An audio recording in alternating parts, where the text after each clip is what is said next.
अशुचि भावना हमारी चल रही है और अशुचि भावना में कहा गया कि मनुष्यों का शरीर अत्यंत दुर्गंधित और गंदे पदार्थों से भरा हुआ शरीर है। ऐसा होते हुए भी इसी अशुचि शरीर से हम शुचि आत्मा की यात्रा को पूर्ण कर सकते हैं। आत्मा शुचि है और शरीर अशुचि है। कहा गया था कि माता और पिता के रजवीर्य से बना हुआ यह शरीर 7 धातु 7 उपधातु और मलमूत्र से भरा हुआ शरीर है। इस शरीर के प्रति हमारे लिए आसक्ति कम करना है, इसलिए शरीर की अशुचिता का वर्णन किया गया। शरीर में जितनी गंदगी है वो गंदगी हमारे लिए नजर नहीं आती है, क्योंकि जो चमड़ी है उस चमड़ी के भीतर वो सारी अशुचि छुप जाती है। तो इस अशुचि शरीर को देखकर हमें क्या सीखना है? तो कहा गया कि शरीर बहुत अशुद्ध है, अशुचि है, इसकी साफ सफाई संभव नहीं है, इसको पवित्र करना संभव नहीं है, इसकी शुद्धि 3 काल में भी संभव नहीं है। हमें इस अशुचि शरीर को देख करके ग्लानि आनी चाहिए कि इतना गंदा और दुर्गंधित शरीर है और अंत में विनाशशील है, आखिर वो विनाश को प्राप्त हो जाता है। तो हमारे लिए इस अशुचि भावना से सीखना यह है कि जितने ज्यादा धर्म कार्य इस शरीर से हो सकते हैं उन्हें उतने पुण्य कार्य और धर्म कार्य हमारे लिए कर लेना चाहिए।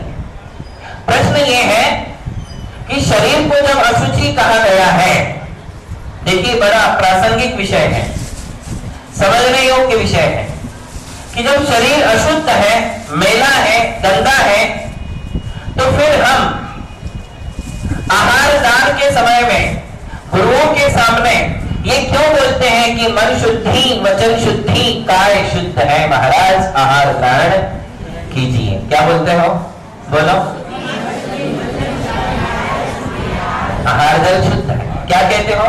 मन शुद्ध है, वचन शुद्ध है। ये बात तो समझ में आ जाती है कि भाई हाँ, मेरा मन अब शुद्ध है, मेरे मन में किसी प्रकार के विकार नहीं है, मैं केवल भक्ति लेकर के आपके चरणों में आया हूं, ये बात समझ में आती है। वचन शुद्ध है, अब मेरे वचन भी शुद्ध है, वचनों में कठोरता नहीं है, वचनों में किसी प्रकार की असत्यता नहीं है, झूठे वचन नहीं है, मैं मधुर वचन लेकर, भक्ति पूर्ण वचन लेकर के आपके सामने पेश हुआ हूं। आहार जल शुद्ध है, ये भी समझ में आता है कि मैंने प्रासुक पानी से ये सारा भोजन सामग्री बनाई हुई है, होटल की सामग्री नहीं है, कुएं के पानी से बनाई हुई सामग्री है, आज की है, शुद्ध है, मर्यादित है। आहार और जल की शुद्धि भी समझ में आती है, किंतु काय शुद्ध है। क्या कहते हैं? मेरा शरीर भी शुद्ध है। ये कैसे कहा? जबकि आचार्य एक तरफ कह रहे कि अशुचि, क्या कहा? हाड़ मांस नच लहू नाद की प्रकट व्याधि घेरी। बोले ये तो हाड़ और मांस से भरा हुआ है, मलमूत्र से भरा हुआ शरीर है, फिर भी आप क्या कह रहे हो?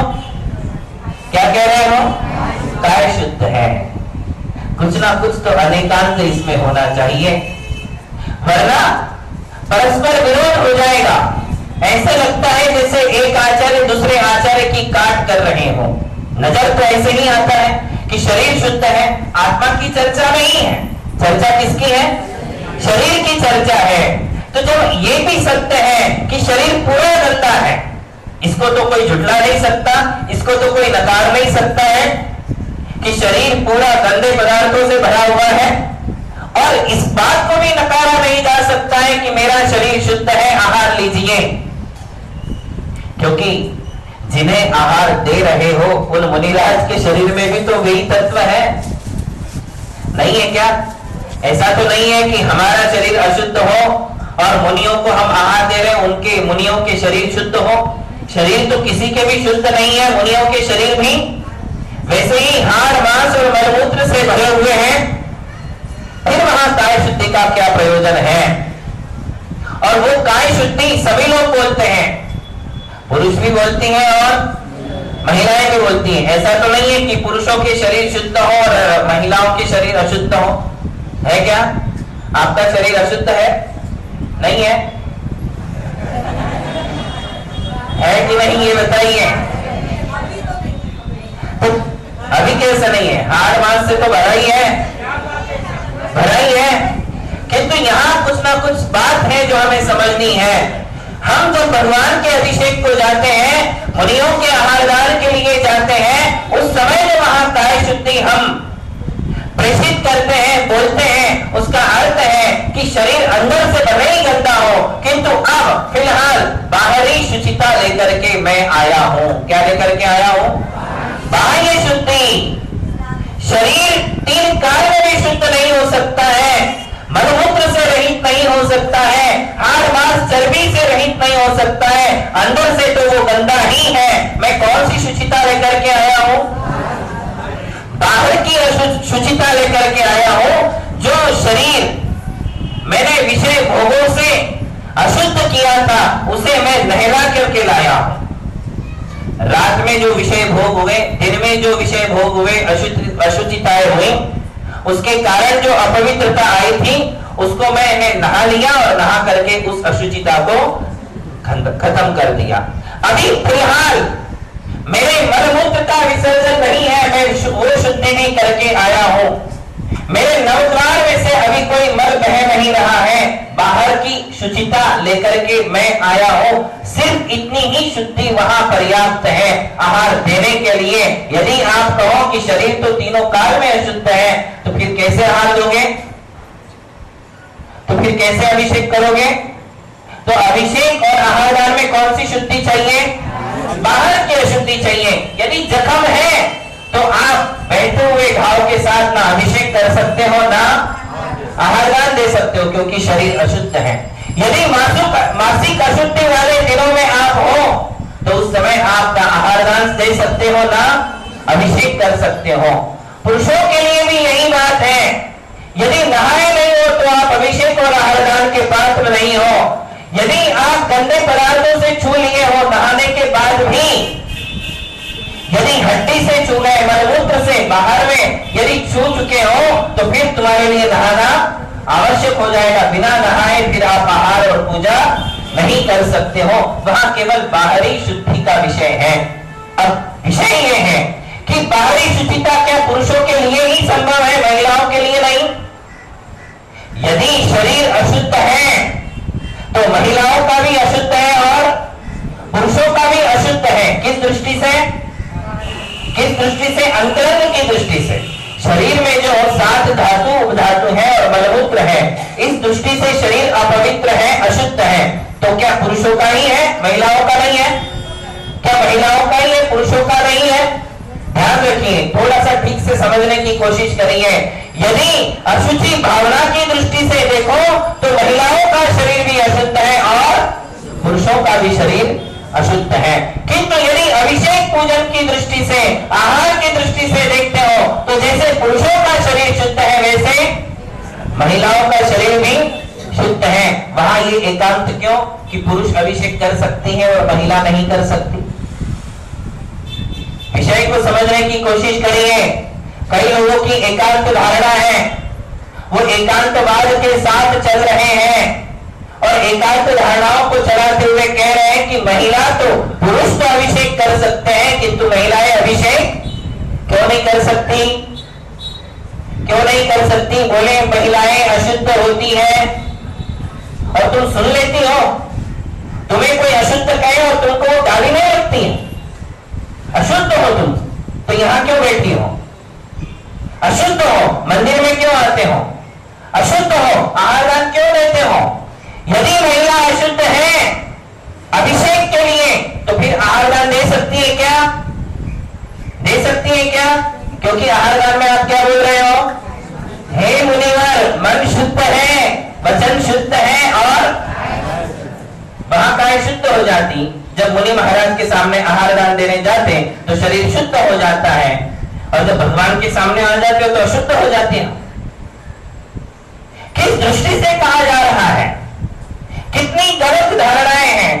कितना गलत प्रचार प्रसार है, समझने की कोशिश करिए।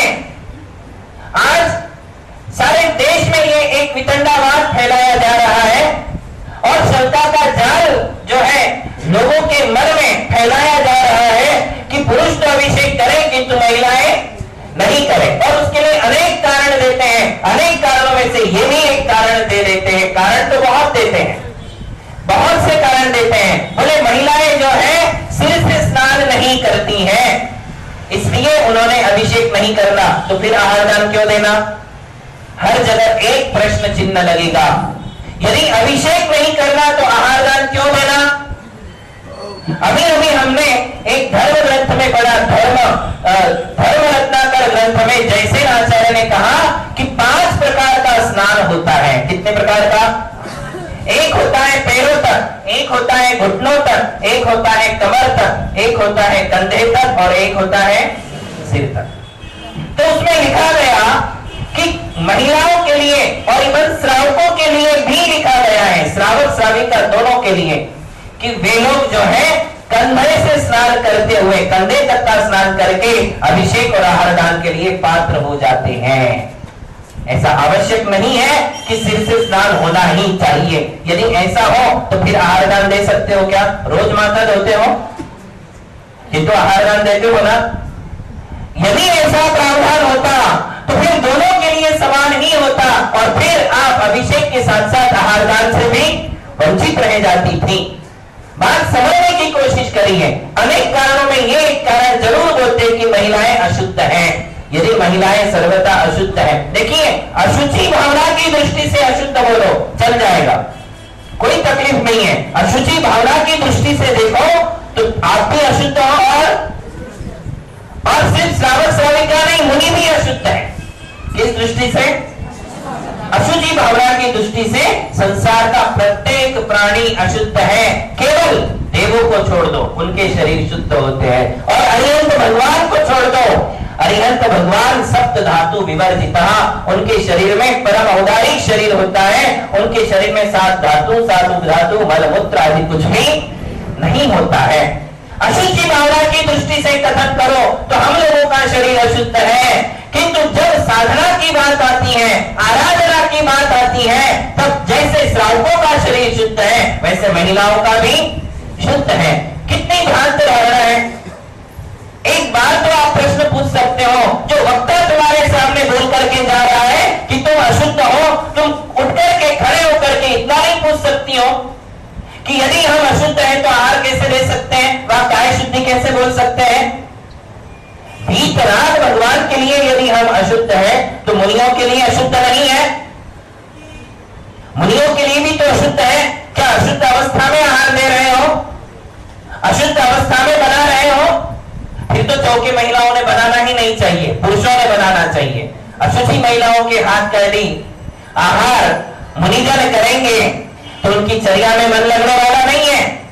जैसा खावे अन्न वैसा होवे मन। यदि महिलाएं अशुचि अवस्था में आहार बना रही है, आहार दे रही है, तो फिर मुनियों की साधना में विघ्न बाधाएं आ जाएगी, उनकी साधना निरतिचार नहीं हो पाएगी। 9 देवताओं में से जैसे आप मंदिर में आ सकते हो, मूर्ति के पास भी जा सकते हो।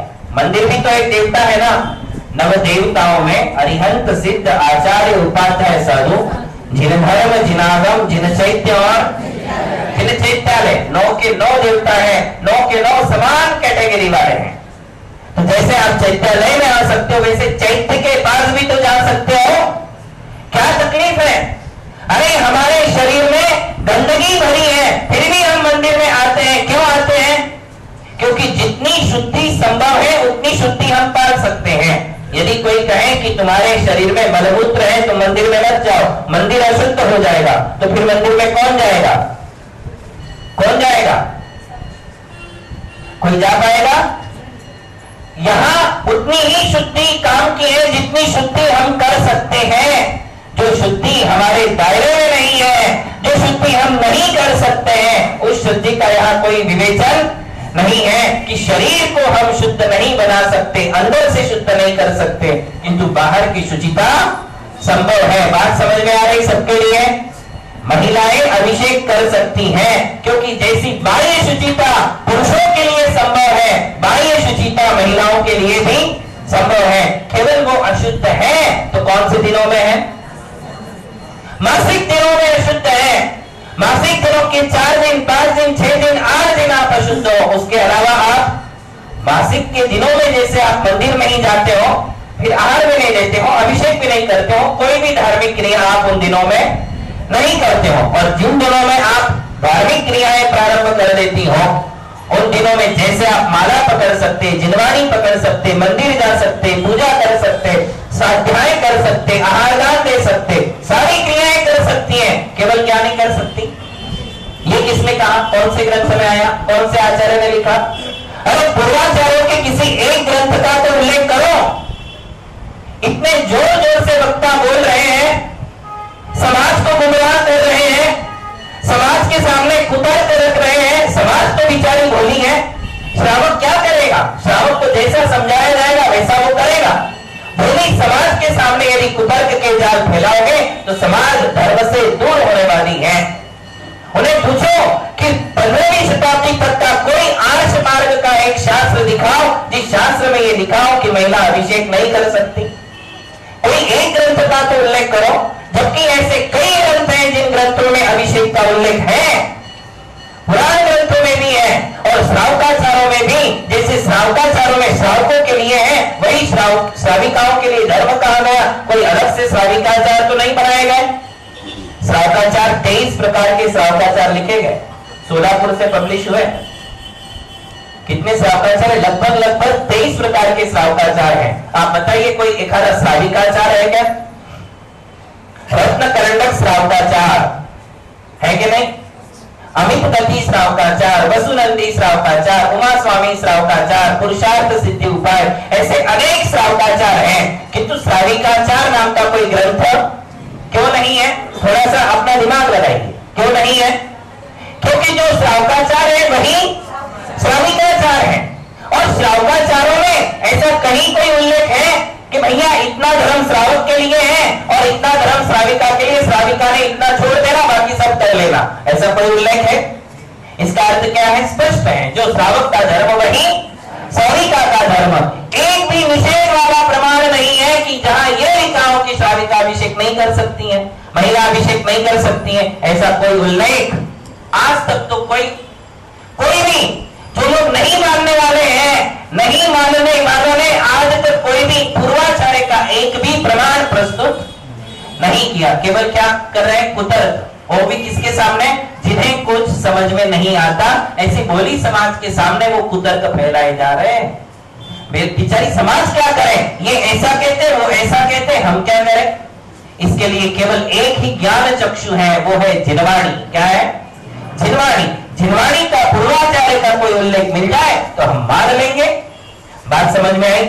यहां अशुचि भावना में ये प्रासंगिक विषय था कि अशुद्ध शरीर यदि है तो पुरुषों का भी है और महिलाओं का भी है, और शुचि शरीर है, बाह्य शुचिता है, तो जैसे पुरुषों की है वैसे ही महिलाओं की है। यदि आप अशुद्ध होती तो आप मुनियों के सामने नहीं बैठ सकती थी, और यदि आप अशुचि होती तो आप प्रतिमा ग्रहण नहीं कर सकती थी। आप यदि सर्वथा अशुद्ध होती तो आरिका दीक्षा कैसे ले सकती हैं? क्या किसी अशुद्ध महिला के ऊपर कोई आचार्य संस्कार करेंगे? कर सकते क्या? आरिका माताओं की दीक्षा होती है, देखी होगी आपने, और आचार्य उनके ऊपर सिर पर स्वस्तिक भी निकालते और उनके ऊपर जो है संस्कार भी करते हैं। यदि वो अशुद्ध होती तो क्या आचार्य उसके पास जाकर के उसके ऊपर दीक्षा के संस्कार कर सकते थे? क्या अशुद्ध महिला दीक्षा ले सकती है? बात समझ में आ रही कि नहीं? थोड़ा सा झकझोरो अपने दिमाग को, भ्रांत और मिथ्या धारणाओं को छोड़ो। ये भी एक मिथ्यात्व है। क्या है? ये भी एक मिथ्यात्व ही है, ध्यान रखना। हमने कुदेवी देवताओं को छोड़ दिया, कुधर्म को छोड़ दिया, हम केवल दिगंबर जैन शासन में जी रहे हैं, किंतु फिर भी मिथ्यात्व तुम्हारा पीछा नहीं छोड़ रहा है, क्योंकि जैन शासन में रहते हुए भी यदि कोई गलत धारणा लेकर के चलते हो जो जिनवाणी के पक्ष में नहीं है, वो भी क्या होता है? मिथ्यात्व होता है। हमें मिथ्यात्व छोड़ना है और सम्मित्व की भूमि पर आना है। ये आप महिलाओं का सौभाग्य है आपके लिए श्री जिनेंद्र भगवान के अभिषेक का सौभाग्य शावकाचार्यों में दिया गया। स्त्री पर्याय से मुक्त होने के लिए इससे और बढ़िया कोई उपाय नहीं है। जो वीतराग भगवान के नजदीक जाएगी वो महिला अवश्य अपने स्त्री पर्याय से छुटकारा पा लेगी। क्यों? क्योंकि भगवान तीनों वेदों से रहित है। वे पुरुष वेदी नहीं है, वे स्त्री वेदी नहीं है और वे नपुंसक वेदी। भगवान पुरुष नहीं है, भगवान महापुरुष है। क्या है? वे भगवान हैं। ना वो पुरुषों की श्रेणी में आते, ना महिलाओं की श्रेणी में आते, ना नपुंसकों की श्रेणी में आते। तीनों वेदों का क्षय करके 9वें गुण स्थान में, तीनों वेदों का क्षय करके वो 13वें गुण स्थान में चले जाते हैं, भगवान हो जाते हैं, वीतरागी हो जाते हैं। पुरुष उनका स्पर्श करेंगे तो संसार से मुक्त हो जाएंगे, स्त्री उनका स्पर्श करेगी, स्त्री पर्याय से छुटकारा पा लेगी। ये भगवान के अभिषेक का, भगवान के सानिध्य का प्रभाव है। तो ये सौभाग्य हमारे लिए मिला है। अशुचि शरीर से मुक्ति पाने के लिए ही हम भगवान की आराधना और संयम की साधना करते हैं। दो ही तो मार्ग हैं। कितने मार्ग हैं? दो ही मार्ग हैं। एक है आराधना और एक है साधना। कहा एक है भक्ति मार्ग और एक है त्याग मार्ग। भक्ति मार्ग का दूसरा नाम है आराधना और संयम मार्ग का दूसरा नाम है साधना। तो हमें दो ही तो करनी है। इस अशुचि शरीर से यदि मुक्त होना है और आत्मा की शुद्ध अवस्था को प्राप्त करना है तो या तो आराधना करनी पड़ेगी या तो साधना करनी पड़ेगी। साधना का मतलब है हरि का दीक्षा ले लो और आराधना का मतलब है यदि दीक्षा नहीं ले पाते हो तो श्री जिनेंद्र भगवान का अभिषेक करो, उनकी पूजा करो, उनके पंचकल्याण उनके विधान में भाग लो, उनकी स्तुति करो, उनके गुणगान करो, उनके लिए निहारो। ये उनकी आराधना है। इस आराधना के द्वारा, साधना के द्वारा ही हम शुद्ध आत्मा की अवस्था को एक दिन प्राप्त हो सकते हैं।